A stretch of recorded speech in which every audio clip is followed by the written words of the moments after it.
கைலாஷ் மகாரிஷின்னு ஒரு புத்தகம். யாராவது அந்த புத்தகத்தை பார்த்திருக்கீங்க?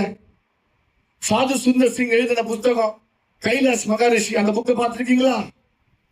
நீங்க பார்த்திருக்கீங்களா? பார்த்தது இல்ல. நீங்க பார்த்திருக்கீங்களா? நீங்க பார்த்திருக்கீங்களா? சாது சுந்தர் சிங் தெரியுமா? சரி, சாது சுந்தர் சிங் தெரியும் சொல்ல கேட்டுங்க பார்க்கலாம். இந்தியாவுடைய முதல் அப்போஸ்தலர் அவர்தான். தெரியுமா? சாது சுந்தர் சிங். அவரை ஃபாலோ அப்படிதான் இன்றைக்கு இந்தியாவில் நிறைய சாதுக்கள் உருவாக்கி இருக்காங்க.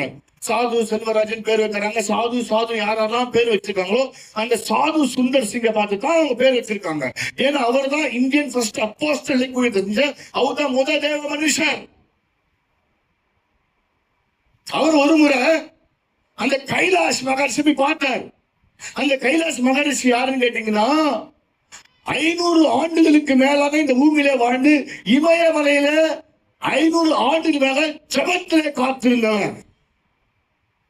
இந்தியாவுடைய எழுப்புதலுக்காக இன்றைக்கு இருக்காருன்னு சொல்றாங்க. நாங்க போய் பார்க்கல. அந்த புஸ்தகம் போட்டிருக்கோம். இன்றைக்கும் அவங்க இமயமலையில தேவனை நோக்கி ஜபித்துக் கொண்டிருக்கிறார். அவரை ஒரு முறை சாது சுந்தர் சிங் பார்க்க நேரிட்டது. அவர்கள் கிருபை என்ன கிருபைனா ஆவிலிருந்து எடுத்துக் கொள்ளப்பட்டு பரலோகத்துக்கு போவாராம்.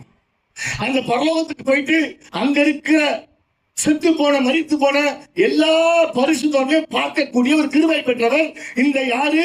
இந்த மகரிஷி. அப்ப ஒரு முறை அந்த மகரிஷி ஆவில் எடுத்துட்டு மேல போகும்போது இந்த மரித்து போன நாயகர் வாலிபன் அவனாக பார்த்தாராம்.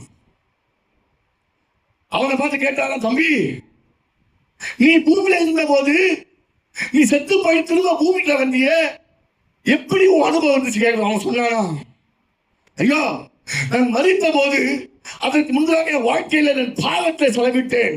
நான் ரொம்ப பாவம் செஞ்சபடினால என் ஆத்துமா எனக்கு போய்விட்டது. நான் மரித்த நேரம் பாஜகத்துக்குள்ள போயிட்டேன்.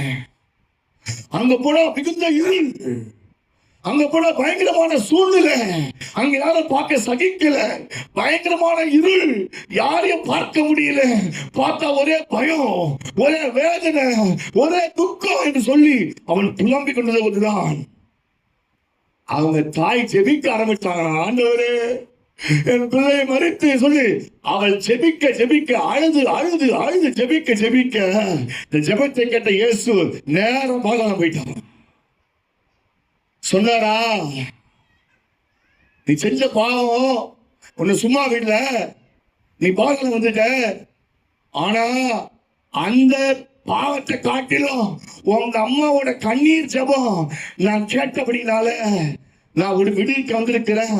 திருமணி அந்த பாடிக்குள்ள போன் கட்டளை கொடுத்தாராம், பாடின்னு சொன்னாராம். ஒரு செகண்ட்ல அந்த ஆவி நேரம் வந்து செத்து போன உடம்புக்குள்ள வந்து எழுந்து உட்காந்து ஆரம்பிச்சானா. அவன் கண்ணை திறந்து பார்த்த உடனே பாலாண்டப்பட்ட இயேசு முன்னாடி நிற்க ஆரம்பிச்சானா. சொல்லுங்க, நல்ல சொல்லுங்க பார்க்கலாம். அப்படிப்பட்ட ஒரு கண்ணீரான ஜெபத்துக்கு செத்து போய் பாதாளத்துக்கு போன வருகிற ஒரு மனுஷனை உயிரோடு கூட எழுப்போம் என்று சொன்னால், இன்றைக்கு நீ பண்ற ஜெபத்திலும் அதே வல்லமை நீ ஒரு நாளும் நீ மறந்து விடாதே.